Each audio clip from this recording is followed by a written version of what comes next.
Hi everyone, it's Carrie here, founder of Outside Looks. I wanted to do a video check-in with you and just give you an update on what I've been up to, what my clients have been up to, what Outside Looks has been up to during, the first half of 2020. The real purpose of this video is I've been working with Grassroots Outdoor Alliance for the last 6 weeks to provide a retail strategy small group, kind of informational. We're publishing that today, so I'm excited for that, for you guys to see the results of that. But I just wanted to read through the document and provide some additional context. I think it's powerful to hear a voice behind it and hear that context. But before I get to that, I want to give you some updates on what Outside Looks has been doing. So many of you who went to GOA Connect November of 2019, and if my chair creaks, that's what that noise is. So you got my pencil out. You have heard about my financial retail makeover giveaway. And we selected a retailer to receive that. It went to Troy and Pam out in Madison, Wisconsin, the owners of the Hive. So behind the scenes, we've been working together already for 2 or 3 months now. We're getting them started on inventory planning. We've already decided a handful of categories where we see that there's some risk and we're gonna mitigate the risk. We've seen some categories that need to be fed. They're actually skinny, they're starving. So we're anticipating that we'll see, 2020 is going to be kind of a weird year anyway, right? But I'm really excited to see the results of what we do with their store. I'm going to head out that way here in a couple of months once it's a little bit more kosher to actually travel. But yeah, so excited that we announced the winner, that we're working with them. They're receiving 9 months, basically the whole year of 2020. They're receiving free services from Outside Looks. We're meeting several times a month, emailing back and forth, and they're receiving open-to-buy planning. And open-to-buy planning with really sophisticated sales forecasting and inventory targets, markdown targets. They already know what they're going to be, because of these plans, they already know what they're going to be spending and receiving for the next 12 months. So that's really powerful information, considering that no one knows what's going to happen in the next 2 weeks rather than the whole year. So this kind of visibility is really powerful for them and their business. So I'm excited to report back to you and share those results with you. I'm really excited that we also decided to give away three free consulting meetings, coaching meetings to the consolation winners, right? So the other people that applied to be part of the giveaway. I'm still working with them one-on-one with 3 little short meetings, but really I just want to get to know how people are doing, just give them a little bit of direction in their business when they feel like they need it. So on to the next. Updates with my retail client base. Y'all, I am flabbergasted that I have had the luxury of being able to continue working. All of my clients kept me on full time. I had one person put me on pause for 2 months, but they couldn't stand it anymore. And I think one of my clients said it best. I've got notes on my computer screen, so I'll just quote what she said. She said, "I am so relieved to have you on our side. I wouldn't even know where to start, and I couldn't function without this information and the visibility that you give me on my business." Again, we just do sales forecasting and merchandise planning with them. And because we update so frequently, it just gives retailers peace of mind. I mean, never before have they had an insurance policy that they felt so strongly about. So again, everyone's healthy, everyone's mostly open. we definitely had some trial and error through how to react to COVID-19 and how to react to people when they are scared of catching something about being somewhere in public. So we had a lot of creative selling through social media, curbside pickup. I had clients launch e-commerce websites for the first time, get hooked up with locally. These were all things that generated income for them during a time of need. I even had one client that did a lot of raffles. And their April, while the entire world was shut down, they skirted around Texas laws and they figured out a way to beat April of 2019 while they had been closed for not even the whole month of April. But then also a couple of weeks into March. So don't know if it was legal, but they kept doing it. They didn't get in trouble. So that was kind of a fun experiment, and several of my clients did. They experimented with it too, and they found a little bit of success with it. So anyways, Outside Looks also launched a Facebook group. You can navigate to it by going to facebook.com/groups/Outside Looks, all one word, all lowercase. And we have one by one been reaching out to specialty outdoor retailers and inviting them to participate in our group. And we are at almost 100 members. We're technically at 97 today, June the 3rd. And we're just talking about how we're interacting with brands, how the discussions with brands, with customers, with reopening are going, how we're thinking about receiving for fall, what it looks like to be strategizing for spring, how are our soft goods numbers compared to hard good numbers, because there's a lot of difference there. What are the sales trends? We even had a couple of heated discussions about point of sale systems that led to kind of sharing of good, bad, otherwise, ideas about POSs. And we launched a point of sale webinar series where we featured lots of really great people from some of the best and tech forward solutions for point of sale. So excited to have that. If you're interested in viewing any of those recordings, you can reach out to me directly because I've got them all recorded. So yeah, and we have fabulous resources for you to get hooked up with those people, so you can learn more if these point of sale systems will do what you want them to do.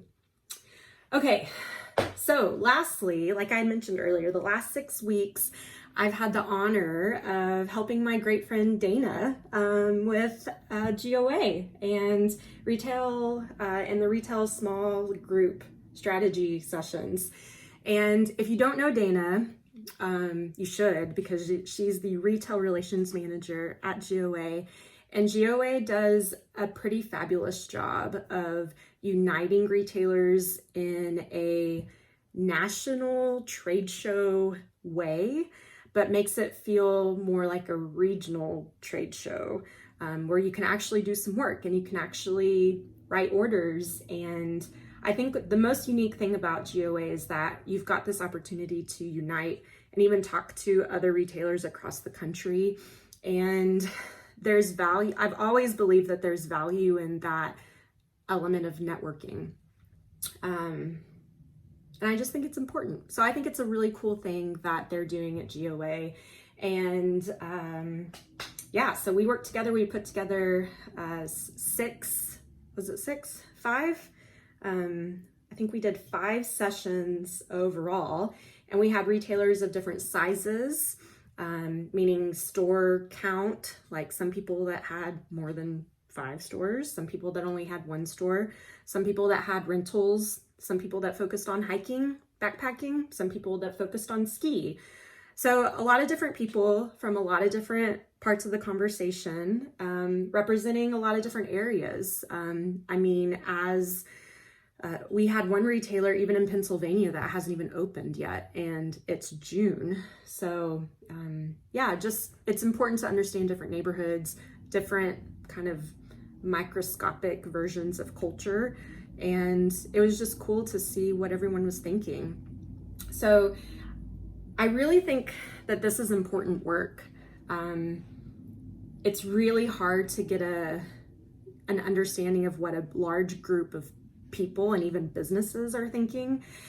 And I think that the visionary work that we did together was really valuable, and it gave us a chance to unify our voice and even just provide it back to us, just so we could do a temperature check on what we're feeling, what we're thinking.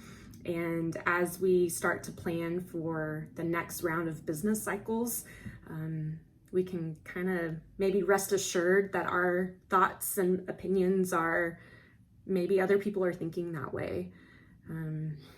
So I'm excited to be able to provide this to not only GOA members or people that participate in Connect, which is the non-GOA member of how you can attend the show, but also the brands. We're all in this together, and retailers are getting the brunt end of it, but brands are, they're kind of suffering too. They're the ones stuck with a lot of the inventory that consumers aren't buying, that retailers aren't buying. And so this is just going to help everyone get on the same page. So I'm really relieved. I'm excited to be able to participate and offer this information to people that are looking for it. So with that said, I think I'm just going to flip over to that tab where we actually can provide context. Okay.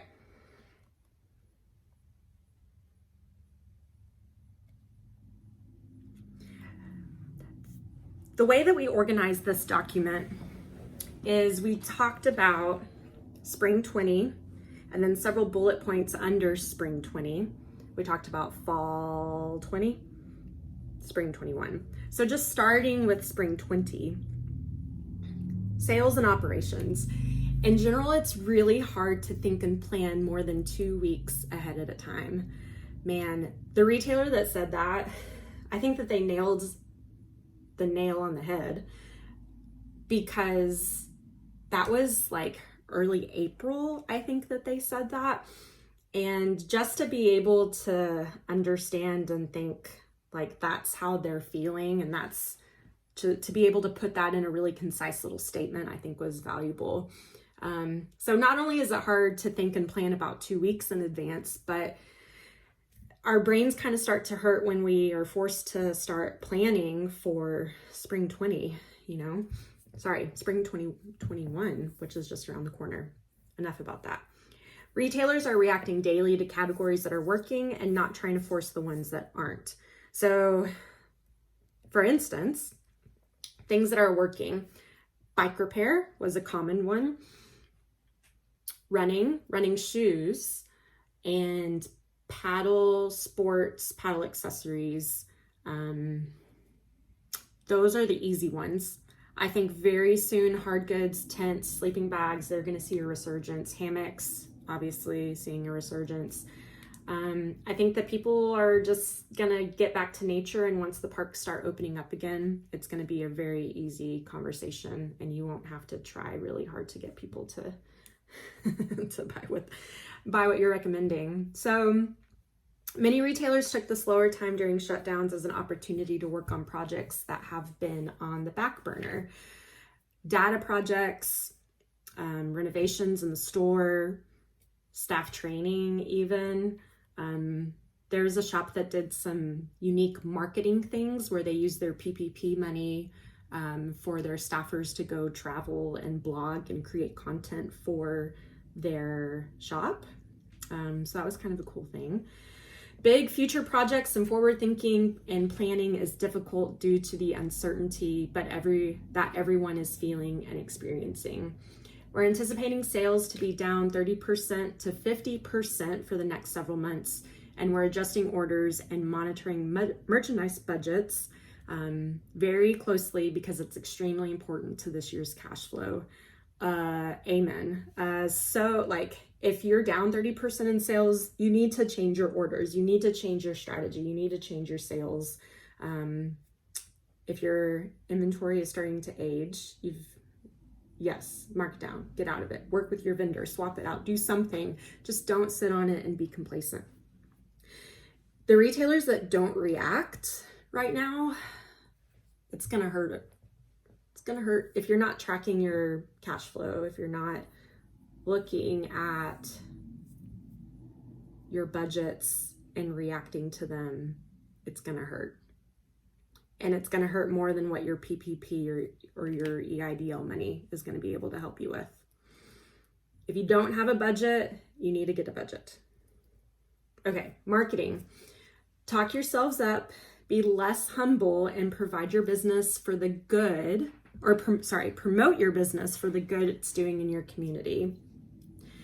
Complete an online profile accuracy check and update your information across Google, other websites, and your social communities. Regularly communicate your store's status to your customers and clearly outline how customers can shop with you. You might even do that and put a weekly reminder to do this. Things are changing quickly, and if you're open or not open, you need to tell people about it. So set yourself a reminder.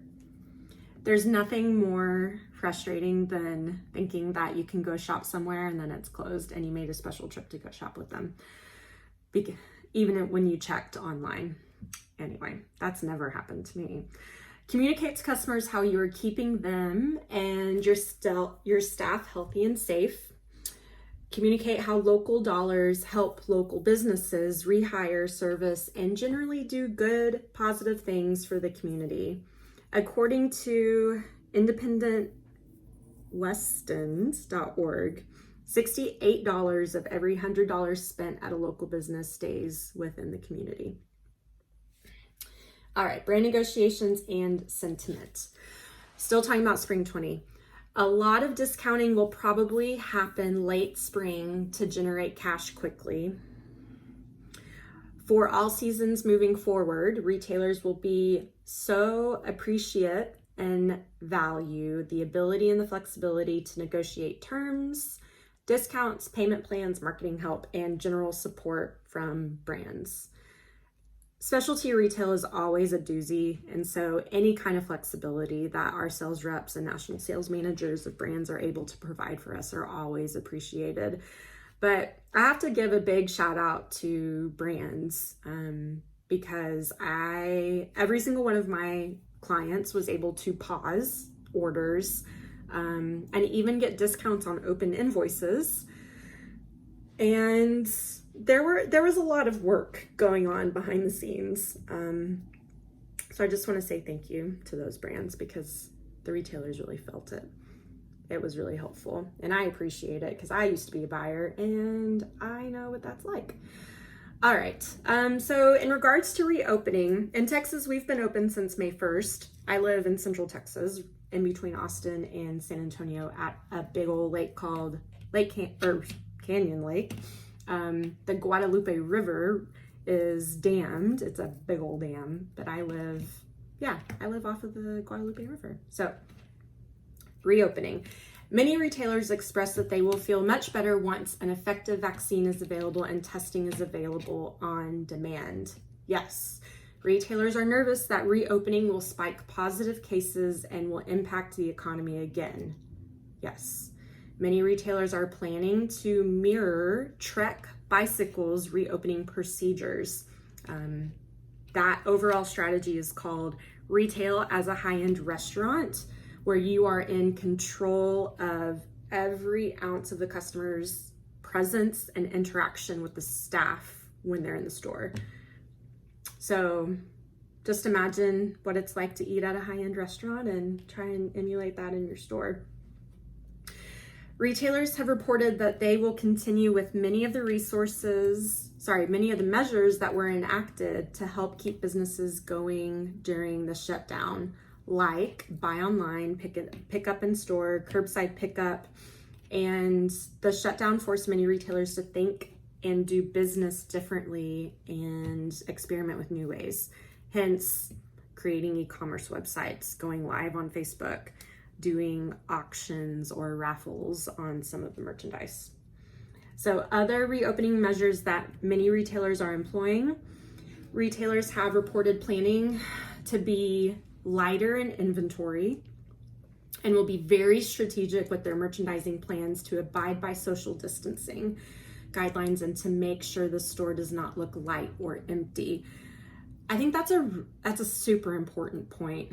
Being lighter in inventory means that you have so much more flexibility. Now, flexibility in finances, flexibility in margin, operationally speaking, but flexibility in merchandising. Visual merchandising, you can make something look really high-end and premium by giving it space.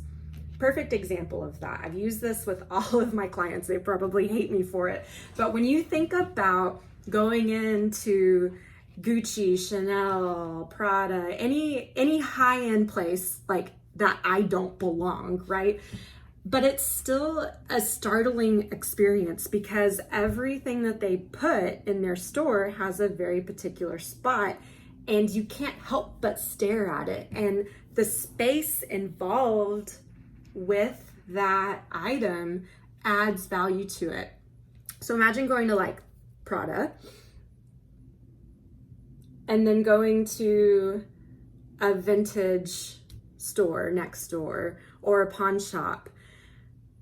You know, it's a completely different experience. And at our house, our retail store, we almost think that the more the better, but it is not the case. It's harder to shop. Other people don't live there. And so when they come in, their first impression is that it's cluttered. My very first client I ever had was in Vail, Colorado, and they had a premium eyewear store. They were located, this particular shop, there's 6 of them now, but this particular location was at Bridge Street, which is right by the mountains lift. So every snowboarder, every skier is going up and down this lift. And they're walking by this store because there's a goggle bar in it and it's a cool shop. Anyway, so I remember walking into that store for the very first time, and this company, granted, was 6 digits overstocked in inventory to get to their appropriate turn rates.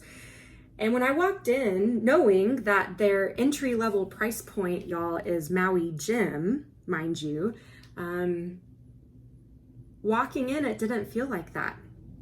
It felt cluttered. It felt like, oh, that's a $800 pair of sunglasses, a $2,000 pair of goggles. No, they were so crowded and so over inventoried that it took away from the experience of shopping with them. I went back a year and a half later, and it was a completely different experience. I walked in, it felt super airy. Things were cleaner because there were fewer things to clean. And it completely changed the dynamic of shopping in that store. It was so cool to see the transformation of that experience. Granted, like, they worked really hard at it and it took them a year and a half to get to a healthier spot. But because they weren't, another cool story about that retailer is because they sold through excess stock and they didn't buy new stock to replace it, they had this crazy influx of cash, right? So think about your bank ledger and think about you have all of your revenue, which is plus sales, black on your ledger, right? We like black numbers. And the amount of expenses, or the amount of cash that they were spending on inventory, the amount of invoices that they had, it was going down dramatically. And they cashed out 7 digits over the course of almost 2 years. And they took that money and they invested in a really pivotal state-of-the-art system where they're network of optometrists could do virtual appointments. And you could go to any one of the stores, be seen by a doctor, and like the doctors loved it because they could do appointments from home. So it's just a really cool tech story and how they reinvented themselves and reinvested some old stale capital into fresh new technology. And given investing in technology and connecting to your customers in creative ways, we've never seen a more poignant time than right now to do that. So just a little success story that I like to share. Okay, on to the next. Where was I?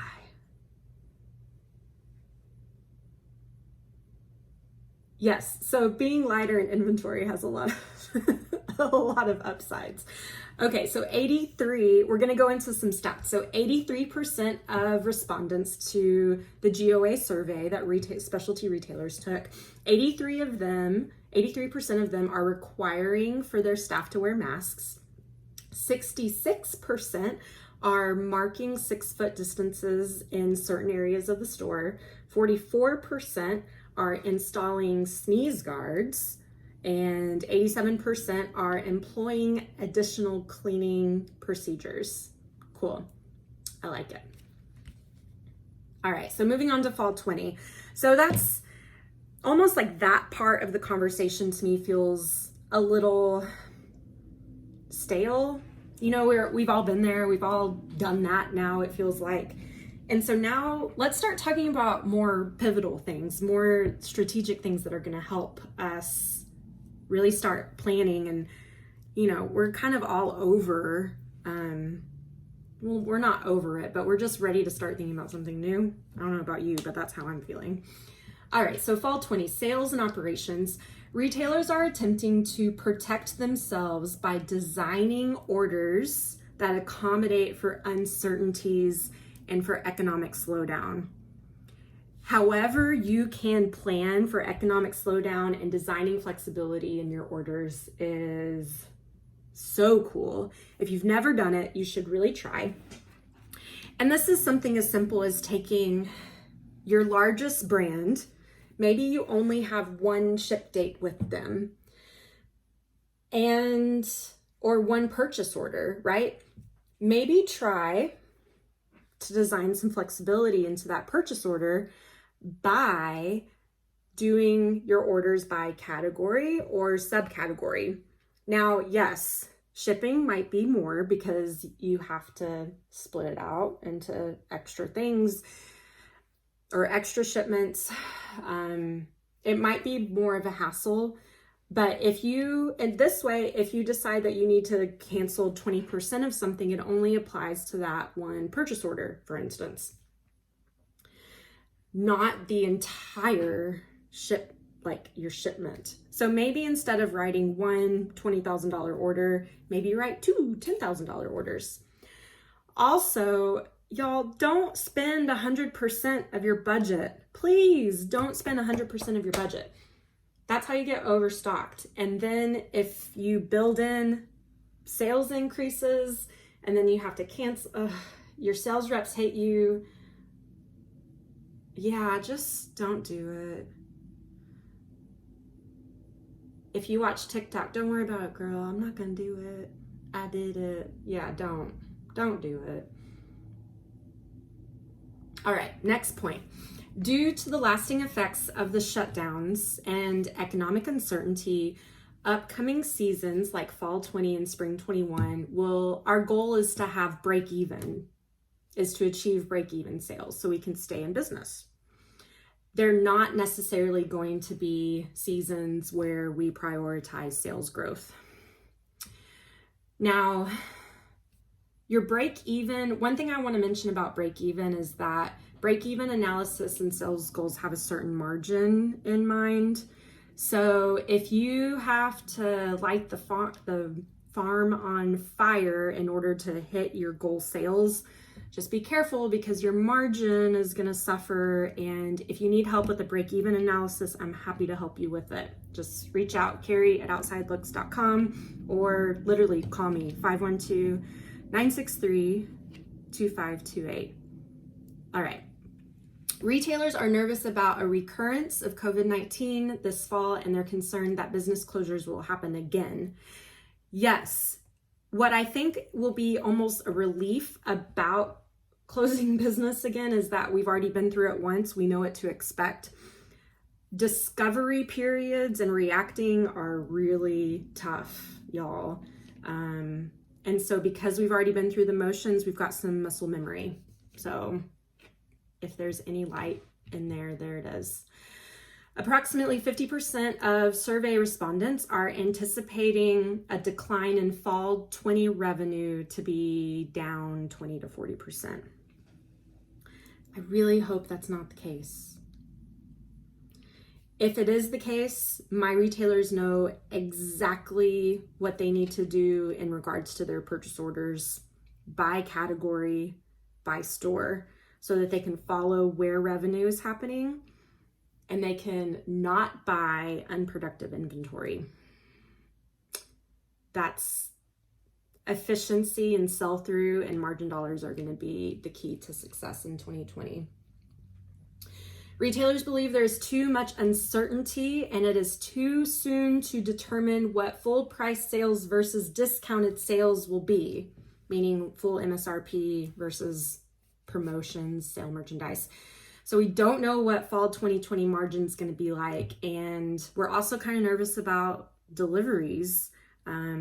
A lot of retailers saw when brands reopened, they had a hard time shipping because they were low staffed and the warehouses and the DCs just couldn't quite keep up. So stay up to date with your sales rep. Maybe even try to get ahead of understanding what's going to be back ordered, what was canceled. Just think about the next step 10 steps too early and you might turn out okay. All right, so orders and revisions. Retailers are being proactive now to understand product availability and production changes, like I just mentioned. Retailers are currently receiving lists from brands of canceled styles or reductions in production. So that's step one. Like, if you know something's going to be canceled or you're not going to receive it, take it off your order so you don't have to worry about it. Don't go decide to revise down 40% of your fall order before you even know what's actionable about it. Retailers should lean on their reps to help cross-check your orders with the canceled styles and reduced production. Do it. Ask for help from your sales rep. You're short staffed. They're probably looking for something to do. Just ask. The worst that can happen is no. As retailers anticipate changes in revenue, retailers will be closely tracking orders and changing purchases accordingly. Retailers expect to accommodate consumer buying patterns and expecting new and different trends to emerge when compared to past seasons. Tread lightly, maybe the price point of your top selling category is going to change. Like maybe you sell a whole lot of down, have a lot of feathers in your store. Maybe people are going to go to something more affordable, like a synthetic option. Maybe they just want to be at home and be cozy and they're going to have the furry, fluffy fleeces that I can't stand, that you have to have a sweater shaver on or a dog groomer brush to keep clean. Anyway, so anticipate changes and don't be surprised, and maybe be more inquisitive to your customers, even like your great customers. Maybe even call them like, hey, I'm trying to get a read on the season. What do you think? Do you know how much people love to be asked for their advice, especially your best shoppers? Like, why wouldn't you do that? It's free. It'll take 30 minutes and you're going to make a best friend out of it. And you're going to get a lot of really important information about what consumer expectations are. Yeah. All right. Some retailers will move fall 20 deliveries back because the spring product is still new and relevant to the customer. Yeah, I think summer will last 2 months longer. I mean, in Texas, it's 100 degrees where I'm at until October 15th. So it's just an appropriate selling season for us. That's what we do anyway, but welcome to the club, right? Let's have summer last until October. Retailers are also uncertain about the back to school business. So I think that's an important point because college towns or certain outdoor retailers in maybe affluent areas of their town, backpack and day pack business can be really important. So not saying that you need to reinvent the wheel, but just think about how it might change. All right, finally, spring 21.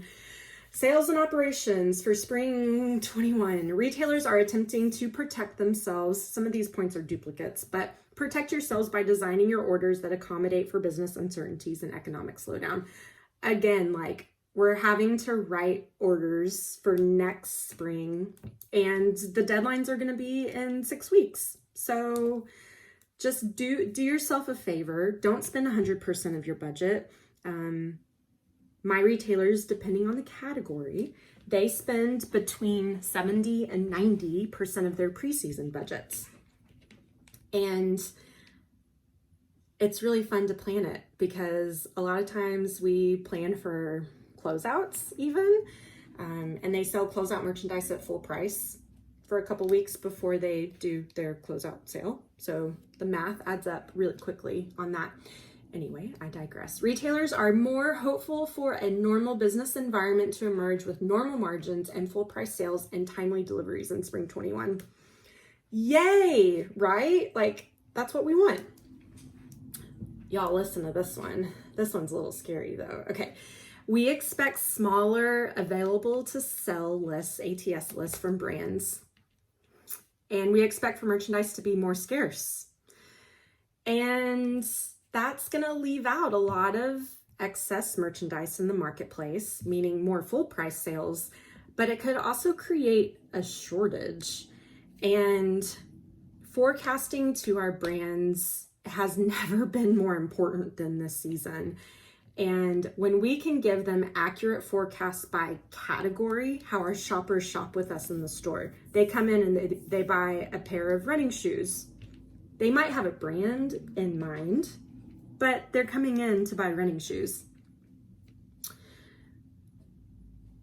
Yeah, they might come in to buy a jacket, insulated piece, something warm. Anyway, by being able to provide our brands with really accurate category selling and receiving forecasts, we're going to help them out because that's what preseasons are. They're forecasts. I help brands submit orders to their factories, and I help people make less or don't make excess, so that the marketplace is balanced and there's not excess product just lingering out there. You might have a really hard time getting product for spring 21 if you don't pre-season it. It's going to be kind of a crazy wild, wild west. If you're not on inventory merchandise planning, you ought to be. All right, orders and revisions. This is the last point for spring 21. Well, there's like 5 sub-points, but you get the idea. Orders and revisions. Retailers do not feel very confident in buying so far in the future because of the current uncertainties, as well as limited spring 20 sales data to model the future orders. So that really stinks. We've got to use spring 19 sales to model what we want to happen in spring 20. There's a lot of product changes, a lot of trends that have happened and changed since then. And they're going to change again into spring 20. So why not buy by category? And yeah, just be careful. Retailers are expecting brands to have more carryover product than normal seasons and fewer new products. Yeah, that's fine. As a retailer, like my consumers, my customers shopping with me probably didn't see a lot of the new stuff that I was excited for. While I expect trends to change, there's probably a lot of trends that a lot of people never even saw. And I realized that sometimes having carryover product is a lot more sustainable. So I respect the process that the brands have to decide in order to make that happen. Okay, unideally, retailers expect that they'll have to pre-book product that they have never seen before in person. Yeah, I think that's just a reality. 75% of the survey respondents are open to seeing lines with a rep or brands in their store, like a small group or a one-on-one setting. 43% of survey respondents will plan to travel to regional rep shows to see the spring 21 lines, which means that they would most likely be traveling by car, close to home, but still be in a small group setting. I agree with that. Most retailers will plan spring 21 orders based on their spring 19 sales.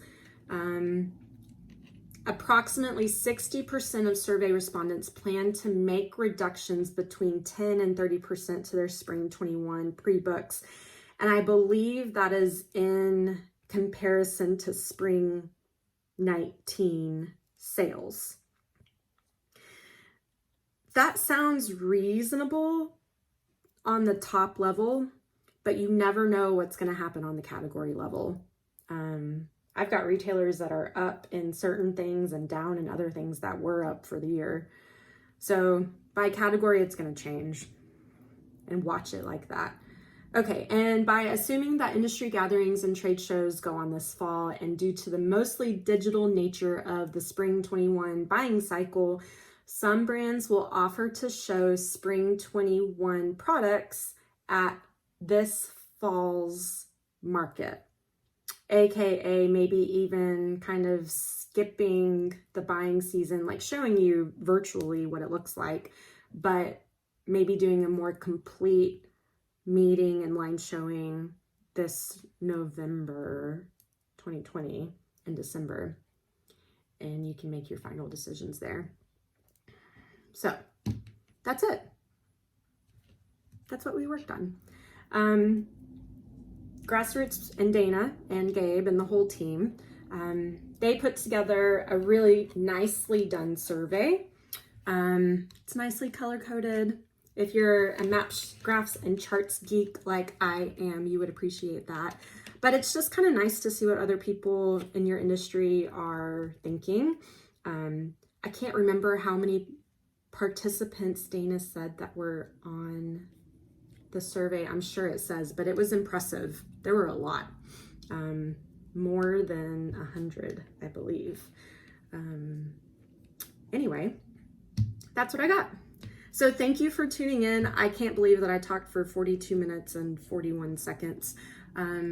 If you want to join our Facebook group, facebook.com/groups/outsidelooks. We're still doing webinars. Feel free to subscribe to our email updates at outsidelooks.com. If you're interested in getting on inventory and merchandise planning, we offer 12 forward-looking months of sales forecasting and inventory targets, aka open to buy or OTB. Yeah, it's going to be really, really helpful. A lot of point of sale systems actually integrate into the software, and so you get daily updates on your reports. There's a really cool inventory action report that outlines exactly how much inventory you need or don't need in any given point of time. So for instance, my clients and I, we look at what, how much inventory they need to, well, lately it's been cut, right? Cut from their orders in order for them to make their inventory targets, which then flow into their turn targets, which flow into their average inventory targets, which flow into their GMROI targets, which ultimately ends up in them having cash in their business at the end of the year, and they can pay themselves and their employees and save for college funds and education and all that. So do those things. And if you need help with a break even, I'm here. If you need help with really anything, order forms, Excel, import templates, all the things that I talk about at GOA normally, pivot tables. So yeah, this is my home office. This is where you can imagine me being when we talk on the phone next time. But yeah, I hope to see you all actually in person, and I hope it's socially acceptable that I can shake your hand and hug your neck. And I hope I can see you all later on this fall for fall buying season. Otherwise, this is where I'll be, either here or on my paddleboard. Anyway, thanks for tuning in. I'll see you soon.